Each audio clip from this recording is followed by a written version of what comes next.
Qué gusto que nos acompañen en la tertulia del viernes. Como ya es costumbre, a las 11 de la mañana, normalmente, a veces cambia, nos reunimos aquí en el espacio virtual de la Escuela Judicial Electoral para discutir pues temas de interés general relacionado casi siempre con las cuestiones que trabaja la Escuela Judicial Electoral y que nos hace favor de también de analizar y estudiar las personas que toman nuestros cursos y asisten a nuestros foros. Hoy es el caso que tenemos al doctor Javier Espinosa de los Monteros Sánchez, este nombre largo de actor, pero además un querido amigo, mi compadre, y bueno, pues un colega muy destacado que hizo sus estudios de licenciatura y maestría en la Universidad Autónoma de Tlaxcala y después los estudios de doctorado en la Universidad del Salento con el profesor Rafael de Giorgi y bueno, ahora se encarga del centro de investigaciones, ahora nos dirá el nombre correcto, de la Universidad de Anáhuac, de la Facultad de Derecho de la Universidad de Anáhuac, y está, bueno, pues también de alguna manera es miembro del Centro de Estudios para el Riesgo, Centro Studi dei Rischi de la propia Italia.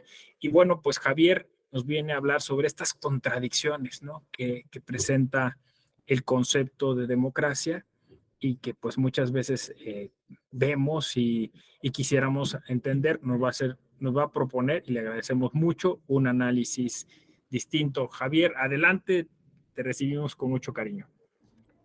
¿Qué tal? Pues antes que nada, muy buenos días tengan todas y todos ustedes.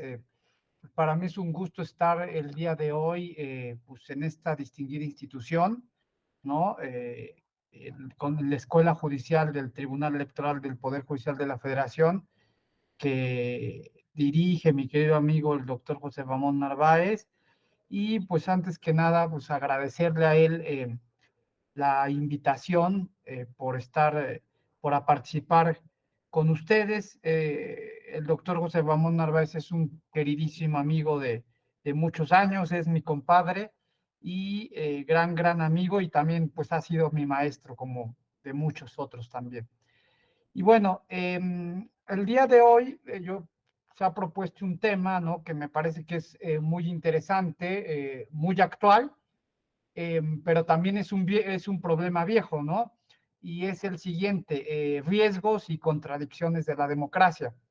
Y yo decía que es un problema actual, pero también es un problema viejo, ¿no? Es un viejo problema.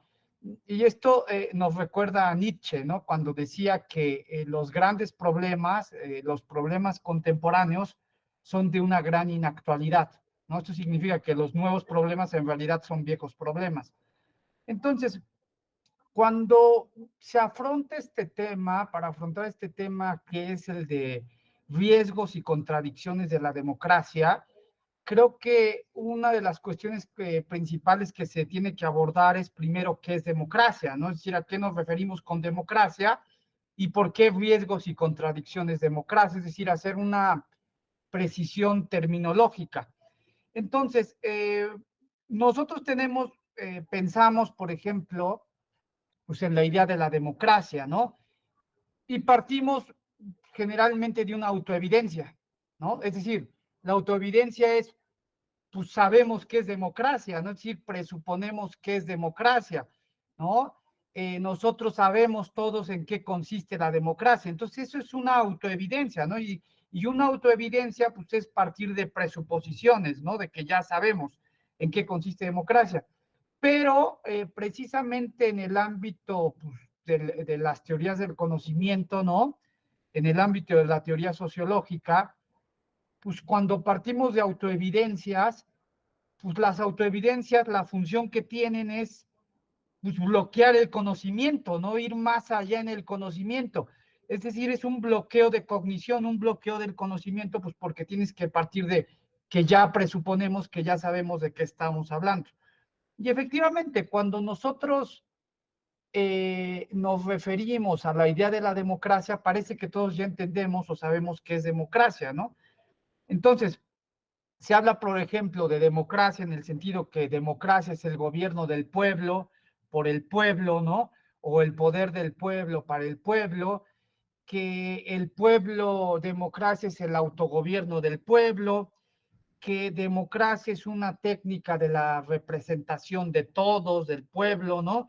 O que precisamente democracia es una expresión o manifestación de la voluntad general, que democracia es la voluntad, la decisión del pueblo, ¿no? O que en últimas, dependiendo, hay muchas variantes, que democracia es la manifestación de la voluntad del pueblo para la toma de decisiones, ¿no? En este sentido, pues tendría significado lo que habían dicho. Si esto es así, ¿no?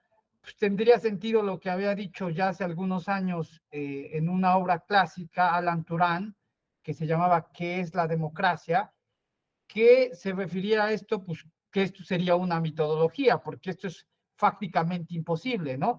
Y bueno, ideas en el derecho también sobre este tipo las encontramos, por ejemplo, en Paolo Grossi, cuando hablaba pues, que democracia en ese sentido era una mitología jurídica de la modernidad, ¿no? Pero efectivamente esas son más que nada representaciones de la idea de la democracia, es decir, no es la idea de la democracia, eso no es la democracia. Y eh, lo que nosotros podríamos decir es precisamente que las teorías lo que producen es obstaculizar en qué consiste esto que llamamos política moderna o en qué consiste esto que llamamos nosotros la democracia moderna. ¿Por qué? Porque las teorías, la función de las teorías es describir, es hacer representaciones, pero a veces esas descripciones, esas representaciones, pues no coinciden con la realidad y no son plausibles, pues para comprender la democracia o la política moderna. Nos viene a la mente en este sentido, ¿no? Hay un libro interesantísimo de un literato, ¿no? Un gran literato como es José Saramago. Y José Saramago indicaba lo siguiente. Este libro se llamaba, precisamente tiene por título que se llama El nombre y la cosa. Este libro no es literatura, como generalmente escribía Saramago sobre literatura, sino es su noción, su percepción sobre la política, sobre el derecho, sobre el Estado, sobre los derechos humanos. Y Saramago decía algo muy interesante, decía, el título lleva por nombres el nombre y la cosa. Y el nombre y la cosa significa el nombre, el concepto, ¿no? El concepto, la semántica, la teoría, ¿no? Que sería eso, y la cosa, que sería la realidad, ¿no? La realidad.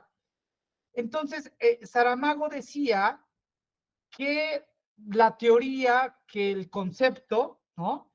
Que la semántica, que describe algo, eso que describe tiene que corresponderse con la realidad, ¿no? Entonces, el tema aquí es súper interesante porque la cuestión es si efectivamente democracia, ese concepto de que el pueblo se autogobierna, que el pueblo decide, que el pueblo expresa la manifestación de la voluntad general y eso es lo que decide, eso coincide realmente con lo que acontece en la realidad en torno a la política moderna.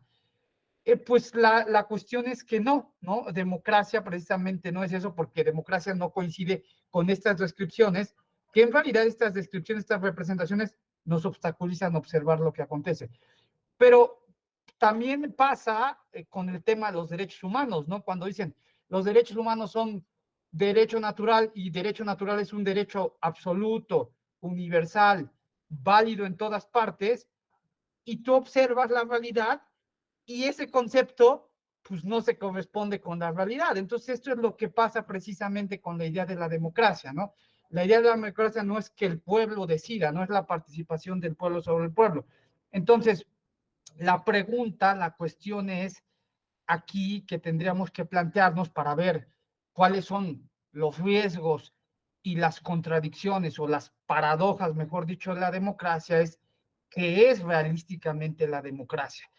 Entonces, creo que para empezar, creo que es muy importante hablar en qué consiste esto que llamamos nosotros la política moderna y por tanto en qué consiste esto que nosotros llamamos la democracia moderna. Porque precisamente la idea de la política moderna tiene que ver con los requisitos de la modernidad, tiene que ver con su relación de la estructura de la sociedad moderna, ¿no? En otras palabras, sería preguntarse en qué consiste la modernidad de la sociedad moderna, en qué consiste esa modernidad, y en otras palabras, en qué consiste la modernidad de la política moderna, en qué consiste la modernidad de la política moderna. Y lo que nosotros pudiéramos reflexionar, lo que nosotros pudiéramos plantear es que la política moderna pues, es el resultado de una emancipación, que la política moderna es el resultado de una liberación, que la política moderna es el resultado de secularización. ¿De secularización o de liberación de qué? Pues de liberarse de un orden teológico, ¿no? De un orden teológico, de un orden religioso, en el cual la política era parte. Y esto quiere decir entonces que la política no era una estructura autónoma, ¿no? No era una estructura autónoma. Es decir, no era una estructura que se podía haber diferenciado de la religión o de otras estructuras, pero además de ser una estructura autónoma significa que no podía operar autónomamente, es decir, que la política ella sola no podría tomar sus decisiones. Entonces, lo que caracteriza la modernidad de la política moderna es que se configura en una estructura autónoma, en una estructura autónoma. Y pues anteriormente, precisamente antes de adquirir esta autonomía, y estos son los cambios relevantes, significativos, es que la política anteriormente, cuando estaba subsumida en la religión, cuando no tenía autonomía, pues tenía una dirección, tenía un sentido, tenía una orientación, tenía una guía, tenía un deber ser, es decir, el actuar en la política era en referencia al deber ser que estaba marcado en el ámbito teológico. Yo solamente para decir, esto podríamos hablar, hacer algunas reflexiones sobre esto, pero solamente para decirlo muy concreto, el hecho de que la política en el siglo XVI, que no era moderna, que estaba subsumida en la religión, pudiera intervenir respecto a los territorios descubiertos en América, pues tiene una justificación teológica que es precisamente la evangelización, ¿no? A través de la autorización pues de las bulas papales, ¿no? Entonces la justificación es una justificación teológica porque no es una estructura autónoma. Entonces, en la modernidad, como la política moderna se ha secularizado y se ha roto ese deber ser, ese fin, esa guía, esa orientación, entonces la política moderna no tiene fundamentos. Como la política moderna no tiene fundamentos, entonces la función de la política, pero así también como lo acontece en el derecho y en otros ámbitos, es que la política, tiene que construir su propia legitimación, tiene que construir sus propios fundamentos. Entonces, sí, esto significa que no hay una verdad, esto significa que no hay un deber ser. Y en efecto, en la política, nosotros lo sabemos, no acontece lo que debe ser.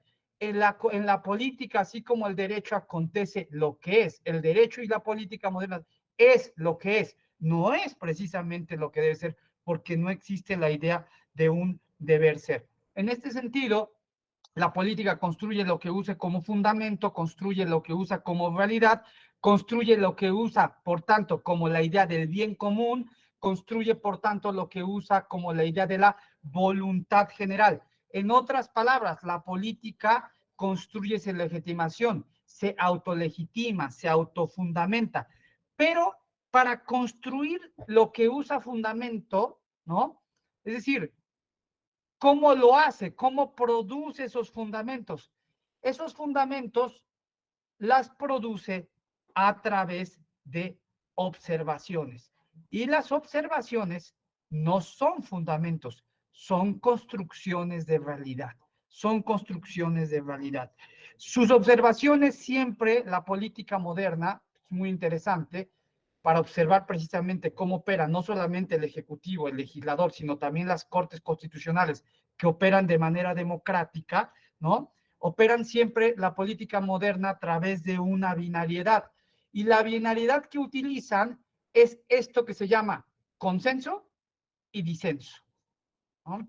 El consenso y el disenso. En otras palabras, la política moderna, la democracia moderna opera a través de dos picos, el consenso y el disenso. Pero consenso y disenso no es una realidad objetiva. Consenso y disenso no es una verdad, no es algo, una realidad objetiva, factual, exterior, que podemos sujetar, asir, ¿no? Aprender. Entonces, ¿y por qué decimos esto? Porque precisamente, y esto es muy interesante, es que el consenso, el consenso puede ser el disenso y el disenso puede ser el consenso. El consenso de ayer, por ejemplo, Peña Nieto, es el disenso de hoy. Y el disenso de hoy, que es Obrador, es el consenso.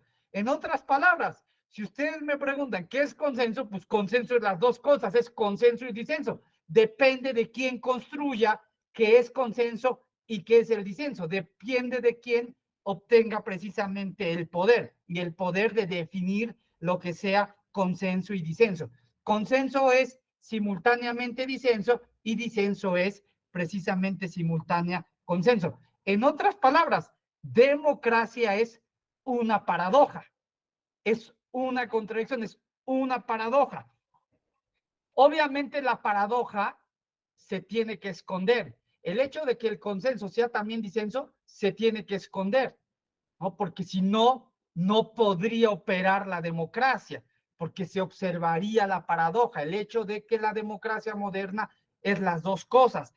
Entonces, la democracia moderna utiliza la invención del consenso, y al decir que esto es consenso, automáticamente la otra posibilidad la utiliza como negación, la inventa como negación, como disenso. Pero nosotros sabemos que este disenso pudo haber sido el consenso y el consenso pudo haber sido el disenso. En otras palabras, para constituirse consenso, tiene el consenso que negarse a sí mismo, tiene el consenso que inventar su propia negación. Democracia, en efecto, y lo podemos ir apuntando, es una tecnología de la exclusión. Incluye una cosa y excluye otra cosa. Incluye esta cosa que excluyó, excluye la otra cosa. Ahora, una vez que se ha constituido el consenso y se inventa el disenso no aparece. El disenso queda disponible al futuro como material, como contenido, como temática para producir precisamente consenso en el futuro. Bien, esto quiere decir, en otras palabras, que lo que llamamos consenso, lo que llamamos poder, lo que llamamos política moderna, esto significa que el poder no tiene derecho a ser poder, porque esto es lo que es el poder, pero pudo haber sido la otra posibilidad del poder. Es decir, el poder lo único que hace es ocultar, inventar su ausencia de fundamentos, autojustificarse, porque el poder no tiene derecho a ser poder, porque el consenso pudo haber sido la otra posibilidad. En otras palabras, lo que quisiéramos decir aquí, en este sentido, es que precisamente la política moderna es contingente. Y contingente significa que siempre existe la posibilidad de lo diverso. Es así, pero pudo haber sido de otra manera y en un futuro puede ser de la otra manera.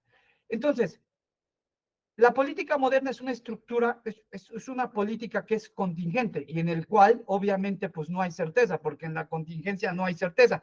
Pero esto es la característica de la política moderna y tal vez una de sus riquezas. ¿Por qué? Porque esto abre constantemente a que se produzcan posibilidades. Posibilidades, en otras palabras, que se construya constantemente futuro, que se produzcan constantemente alternativas.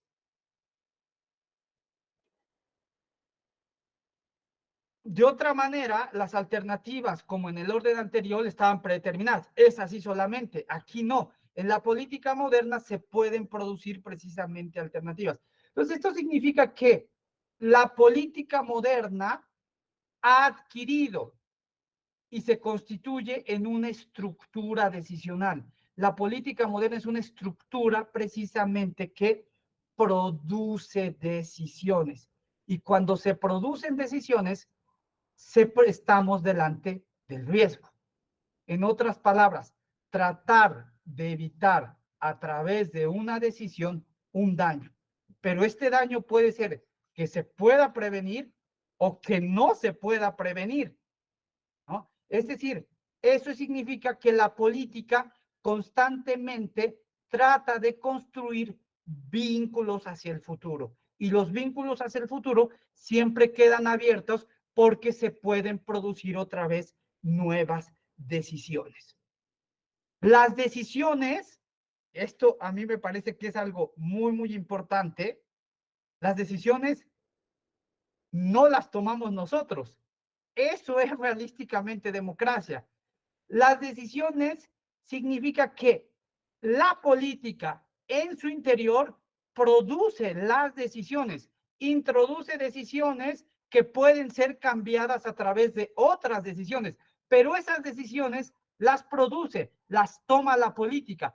En otras palabras, la política moderna puede ser considerada como un instrumento o una técnica de autoinmunización de la política frente al soberano. Un instrumento, una técnica de autoinmunización de la política por el soberano. Claro, porque el que decide es la política, no el soberano. Entonces es una técnica a través de la cual se ha logrado autoinmunizar la política frente al soberano y decidir. Esto significa, por tanto, que democracia realísticamente es que con poquísimo consenso, con poco consenso, el consenso del Ejecutivo, el consenso del legislador, y hoy puede decir el consenso de las Cortes Constitucionales, que con poco consenso se toman decisiones que nos vinculan colectivamente a todos, ¿no? Eso sería precisamente la idea de la democracia. Entonces, no decidimos nosotros, deciden unos cuantos que toman decisiones que nos vinculan a todos. Obviamente esto es refinado, no es, ¿cómo lo puedo decir? Lo dice José Ramón a veces, no, maquillado, no estos matices por las teorías, ¿no? Porque estas teorías, no todos dicen, todos participamos, no, en realidad no todos participamos. En la teoría de los sistemas se dice, todos estamos incluidos porque estamos excluidos. Claro, todos estamos incluidos porque es el pueblo, pero estamos excluidos porque en realidad unos cuantos son los que toman las decisiones. Ahora, ¿cómo opera precisamente la democracia? La democracia, que es democracia moderna, y este es el requisito y este es lo diferencia, por eso empecé cómo había adquirido, con esta referencia, cómo el derecho, cómo la política moderna se va generando, cómo la política moderna va adquiriendo autonomía respecto de otros órdenes, respecto de otros ámbitos sociales, ¿no? En los cuales les determinaba cómo actuar. La política moderna lo que tiene que hacer frente es, tiene que estar, afrontar constantemente posibilidades. Es decir, la política moderna se ve expuesta constantemente a posibilidades, ¿no? Es decir, las posibilidades pueden provenir desde diferentes movimientos sociales, ¿no? Y los movimientos sociales implican para la democracia que son posibilidades y frente a esas posibilidades, la democracia, sea el ejecutivo, sea el legislador, sean las cortes, las democracias tienen que decidir. Por eso el derecho, la política moderna, pero también se puede decir del derecho moderno, han adquirido esta estructura decisional. Es decir, tienes que reducir, elegir una entre diversas posibilidades y esa posibilidad es lo que llamamos nosotros democracia, es lo que llamamos nosotros el consenso. Pero dentro de las otras posibilidades, ¿pudieron haber sido el consenso? Sí, solamente que como se eligió una posibilidad, la otra posibilidad viene considerada como disenso. Entonces, las posibilidades las encontramos en el exterior de la política, sí, esto se llama movimientos sociales, por ejemplo, ¿no? Y los movimientos sociales constituyen algo muy importante para la operatividad de la democracia, para la operatividad de la política moderna. Es que estos movimientos sociales constituyen temas, constituyen materias, constituyen contenido, es decir, constituyen significado que puede ser introducido en el interior del sistema, ¿no? Esa es la riqueza de los movimientos sociales, no son la democracia, porque la democracia, quien decide realmente en el interior, es la propia política. Pero la riqueza es la diversidad de temas, los significados, los contenidos que posiblemente pueden ser contenidos para la toma de decisiones. En otras palabras, la política moderna es un sistema que transforma problemas sociales, es un sistema que transforma problemas sociales en contenidos de decisiones vinculantes. Es decir, los problemas sociales se vuelven objeto de decisión por la política y una vez decididos, esos temas se vuelven vinculantes para todos. Bien, entonces, precisamente en los movimientos sociales se encuentra también el disenso de los movimientos que pueden llegar a ser democracia, que pueden llegar a ser el consenso. En otras palabras, los movimientos sociales también expresan esto que llamamos sobre el valor de la democracia, alternativas, posibilidades, futuros, constantemente apertura de futuros diversos.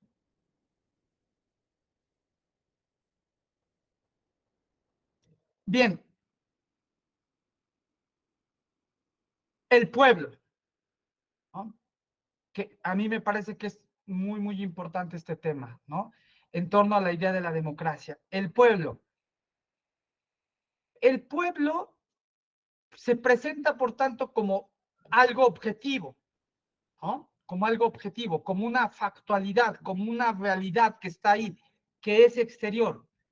En realidad, pueblo no es otra cosa que una semántica, pueblo no es otra cosa que un concepto que esconde a aquel que toma la decisión. Nosotros diríamos en teoría de los sistemas sociales, es una semántica que oculta al observador, en otras palabras, que oculta al constructor de la realidad, en otras palabras, que oculta a aquel que construya lo que es el consenso y distinga de disenso. En otras palabras, la expresión, la semántica pueblo, el concepto pueblo, esconde los juicios de valor, la subjetividad, y es un concepto, una cáscara protectora que ofrece legitimación. Legitimación respecto del decisor.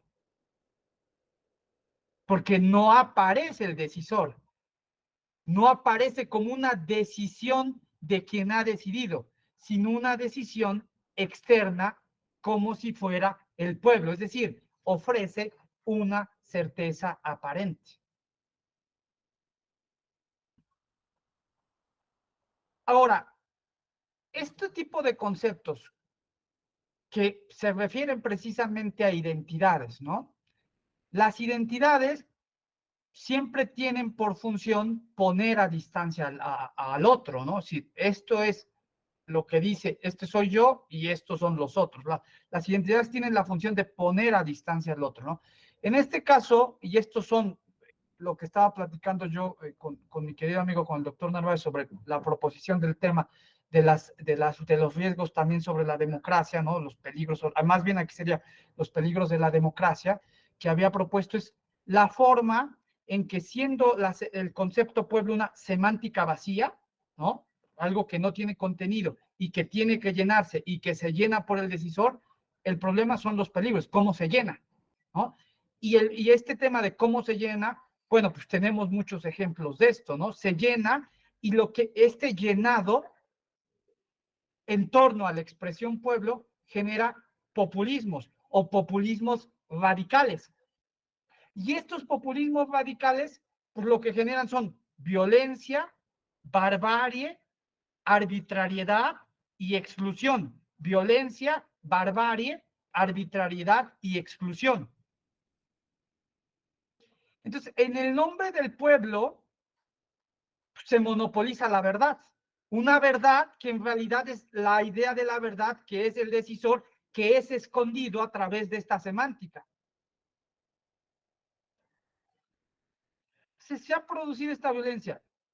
Obviamente, entonces, esto va en contra de la idea de la democracia, de la propia, es un desconocimiento de la propia idea de la democracia. ¿Y por qué ahí no opera ya la democracia? Porque precisamente las posibilidades que son estos temas para la democracia, que constituyen los movimientos sociales o el disenso, pues viene fuertemente reprimido o eliminado. Los opositores tienen que desaparecer porque hay una apropiación de la verdad en torno a la semántica pueblo, en torno al concepto pueblo.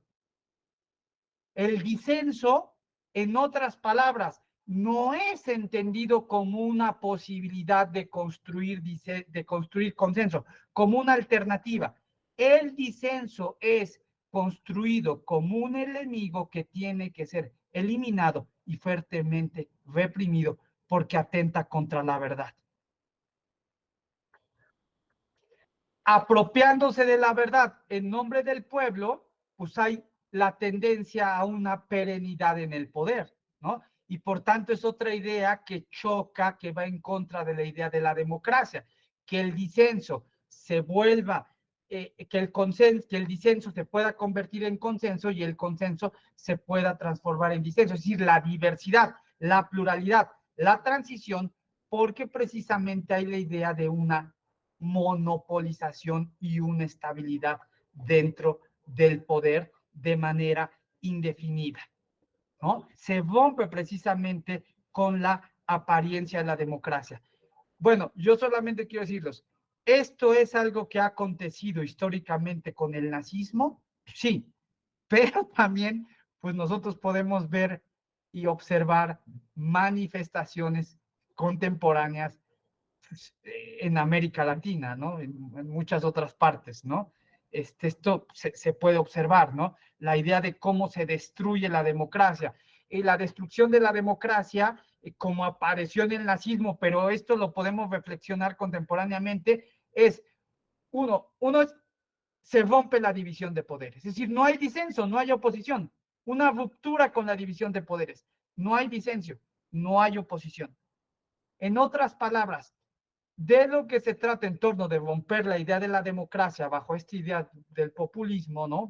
Utilizando el concepto pueblo, es llenándolo con los contenidos más arbitrarios, es un sometimiento de los poderes, ¿no? Sometimiento de los poderes, represión de los enemigos, represión del disenso y sobre todo, pues obviamente que tiene que ver con esto que estamos hablando, un ataque y desconocimiento de las instituciones.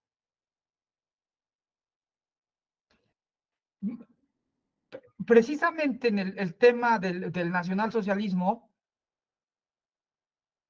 sobre qué podía haber hecho frente para frenar esta arbitrariedad, esta dictadura, ¿no? Del nacionalsocialismo, se discute mucho, ¿no? El tema del retorno del derecho natural, que se respete el derecho natural. Realmente no es eso, realmente lo que puede, lo más viable para detener este tipo de dictaduras, este tipo o de democracias autoritarias, que son derivaciones, por decirlo así, en grados, es la fortaleza de las instituciones y la acción política. es la fortaleza de las instituciones y la acción política. Yo creo que se podría platicar muchísimas cosas. Se podría platicar, por ejemplo, en América Latina, cómo se ha configurado la idea de la democracia, ¿no?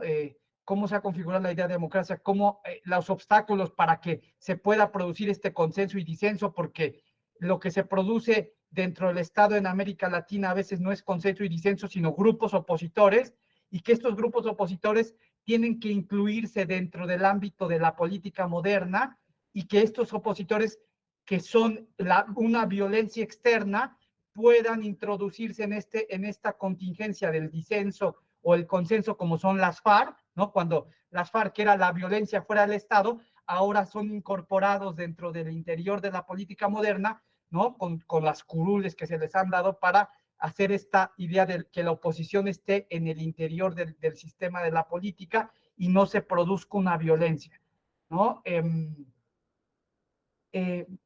Habría muchísimas cosas de platicar, solo las enuncio. En América Latina, cómo se pasa a través, han existido pues dictaduras democráticas o democracias de partido que no permitían las alternativas, el cambio, las posibilidades de el consenso, el disenso, ¿no? Hasta los años 90 hay regreso de dictaduras, la democracia, otra vez regreso de dictaduras, hasta que se habla de democracia, de una conquista ya en el sentido de la conquista de la democracia electoral, ¿no? Del voto, de la toma de decisiones, pero creo que sería algo muy importante hablar, me parece que es muy, muy importante, que una vez que sea, por decirlo de una manera, consolidado de la idea de la democracia como la democracia electoral, que se pueda votar, que se pueda transitar de un partido a otro. Creo que la cuestión que quedaría pendiente aquí, que sería interesante, es observar que una vez que se ha, por decirlo así, materializado lo que llaman la democracia formal, la democracia de la toma de decisiones, queda pendiente el tema de lo que se llama democracia sustancial. En otras palabras, que la democracia no signifique solamente votos, sino que pueda hacer frente al tema de los contenidos en materia, sobre todo social, de las desigualdades, de la pobreza, de la educación, de la falta de trabajo. Entonces creo que eso sería otro tema que también está sometido ahora ya no a los consensos legislativos, sino a los consensos de las Cortes Constitucionales, pero que podemos decir que también son, esos consensos son, como todo consenso, contingente. Muchas gracias.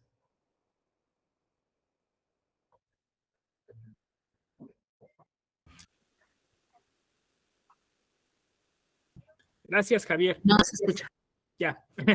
Gracias, Javier. Estaba aquí jugando con los botones. Te agradecemos mucho la atención. Entiendo que tienes un compromiso académico ahí en tu universidad y bueno, y que te tienes que retirar. La verdad es que me dio mucho gusto porque hay 47 personas, habemos 47 personas conectadas, o sea que tu título y pues eso, tu fama, varias razones hicieron que mucha gente se conectara, lo cual agradezco. Estaría muy bien que pudiéramos ahora conversar, pero entiendo que no será así. Si gustan, sí tengo un poquito, ¿Sí? un espacio, conversamos, con gusto. Ok, entonces si alguien quiere abrir su micro y preguntar algo, Javier se te ofrece eso. Obviamente lo hiciste muy clara la exposición, la hiciste muy interesante porque efectivamente cuando habíamos hablado de esta paradoja democrática, después la parafraseamos como riesgos y contradicciones, pero pues ya aclaras que de qué trata la paradoja democrática y tiene mucho sentido, ¿no? Y entonces, de alguna forma, me parece que de aquí se podría articular, a ver qué hacemos, Javier, a ver si hacemos una segunda tertulia o otra cosa, a propósito de la polarización política, ¿no? O sea, porque justo esto que habla sobre el consenso-disenso, ¿no? Que entiendo eso parte un poco de la filosofía de Raffaele de Giorgi, ¿no? De estas contradicciones que él ubica y que a su vez él se apoya en Luhmann, ¿no?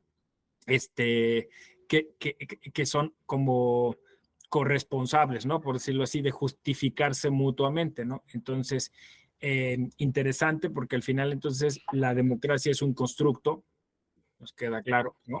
Y entonces es tan importante, diría yo, y con eso quizá la pregunta que te haría es el derecho electoral, ¿no? O sea, el derecho electoral, porque pues básicamente si se va construyendo en función de un modelo de comunicación política, el derecho electoral sería, o la justicia electoral, pues la única salvación posible para evitar pues una construcción no deseable, ¿no? Claro, ese tema es, híjole, es muy interesante y sí, sí daría para hablar muchísimas cosas más. Yo incluso, yo noto ahí incluso muchas cosas, ¿no? Muchos temas. Por ejemplo, además de esto de la justicia electoral, de la democracia electoral, claro, es una alternativa para hacer frente, ¿no? Es lo que yo les estaba diciendo. La fortaleza de las instituciones es una alternativa para hacer frente precisamente a los temas de una imposición arbitraria que vaya más allá de la idea de la democracia y que se sustente como democracia. Pero, por ejemplo, también se podría analizar, que esto me parece súper interesante, que lo hacían los Critical Legal Studies, es cómo, y esto tiene que ver con el tema de la democracia, cómo la política moderna utiliza los derechos humanos para crear consenso político, para crear su legitimación. ¿Y por qué digo esto? O sea, esto lo hacía, por ejemplo, que yo también te proponía este tema, ¿no? Sobre la idea de la democracia y migración. ¿Por qué? Porque a través de principios como es la idea de la seguridad, lo que hacía Trump era decir, legitimar a la política, es decir, yo defiendo a todos contra la inseguridad que la constituyen los migrantes, y entonces, a través de ese concepto, de ese fundamento, otra vez, el tema son los conceptos, ¿no? La función de los conceptos, que no son neutrales, como decía Trump, yo los voy a salvar, y entonces eso le generaba capital político, consenso político. Lo que hacen precisamente reflexionaban los Critical Legal Studies, los estudios críticos sobre el derecho, es cómo se usaban los derechos humanos para la legitimación política, para generar consenso político o generar capital político, ¿no? Que eso sería, pues, hablar del tema creo, de los neoconstitucionalistas sobre su democracia, porque en realidad es una democracia, sobre lo que está aconteciendo con esto que llaman democracias constitucionales, ¿no? Estos pues, grandes problemas, porque la exclusión que viene producida en torno al migrante, ¿no? Y el consenso político, la forma en que se legitima la política, es fundamentándose en principios de justicia. Eso quiere decir que el iluminismo se ha vuelto contra sí mismo. Sí. Muchas gracias, Javier. Está Leticia. Si tienes 5 minutos, Leti, Sí, adelante. sí, sí, Leticia, sí, con gusto. Brevemente, y sin poner desde luego, bueno, primero saludándolos a todos y todes, sin poner nombres y apellidos, naturalmente estamos no solo en México, sino en otras latitudes con gobiernos, con estos visos autoritarios que usted señala, que son antidemocráticos y claramente antiinstitucionales, que finalmente también viene siendo parte de la democracia, la construcción de las instituciones y la permanencia de las mismas. Viendo que ya no hay ese consenso que se utilizaba otrora, ciertamente que también encontrábamos criterios autoritarios, pero menos quizá visibles o evidentes. ¿Cuáles, digamos, amén de que también las instituciones de justicia, impartidoras de justicia, jurisprudenciales, ya no están encontrando también más que embates por parte de este autoritarismo? ¿Cuál es el futuro entonces de México si tampoco hay una oposición? Hablando específicamente de política, ya no hay una oposición en México, en otros países que le decía a otras latitudes, que se está viendo una tendencia al populismo, una tendencia al autoritarismo y a la destrucción de las instituciones. Decía el maestro Narváez que finalmente son estas instancias jurisprudenciales, jurisdiccionales, las que pues son la última isla, por decirlo, para resolución de conflictos. Pero, ¿y la ciudadanía, quienes estamos del otro lado, qué podemos contribuir y cuál podría ser el futuro de estas naciones si no encontramos eco en otras representaciones sociales? Claro, pues sí es una situación muy difícil, es una situación muy compleja y bueno, la experiencia yo se las estaba contando precisamente como usted decía, Leticia, respecto del nacionalsocialismo, pero creo que pues bueno, la coincidencia, ¿no? En ciertas latitudes, como usted dice, sin poner nombre y apellido, pero pues es lo que está aconteciendo y esto es lo que acontece, es una destrucción de la democracia, ¿no? Es una destrucción de la democracia, una destrucción de las instituciones. Sí, la única alternativa que tenemos es las instituciones, apoyar las instituciones, fortalecer las instituciones y votar, ¿no? Entonces, esas son las... ¿Tenemos una situación compleja? Sí, sí. Entonces, sí, sí, yo les puedo decir esto, sí. Y todavía más, con los instrumentos, la idea de los derechos humanos, ¿puede ser detenido esto?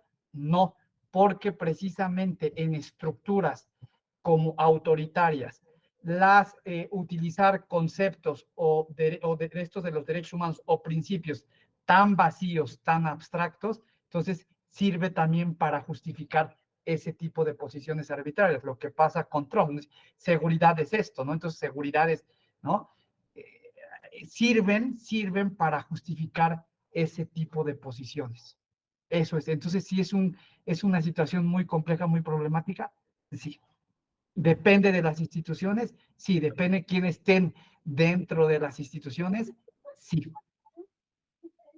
Pues muchas gracias, Javier. Gracias, Leti, por la pregunta. Deja si quieres tus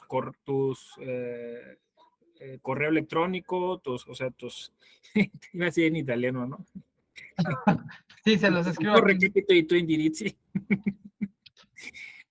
Para que la gente te contacte y te busque y te pregunte y se queje de lo que dijiste también, ¿no? Esa es la democracia. Con mucho gusto. Y pues ha sido un gusto estar con ustedes este día, de mi compadre, estar con él también platicando, dialogando. Y pues muchas gracias por la invitación. Gracias a todas y a todos. Les deseamos un feliz inicio de puente. Seguimos trabajando en la Escuela Judicial Electoral para ustedes. Gracias a Javier Espinosa de los Monteros Sánchez y pásenla bonito. Nos vemos el próximo viernes. Gracias. Un abrazo. Hasta luego. Gracias, Vincent. Gracias.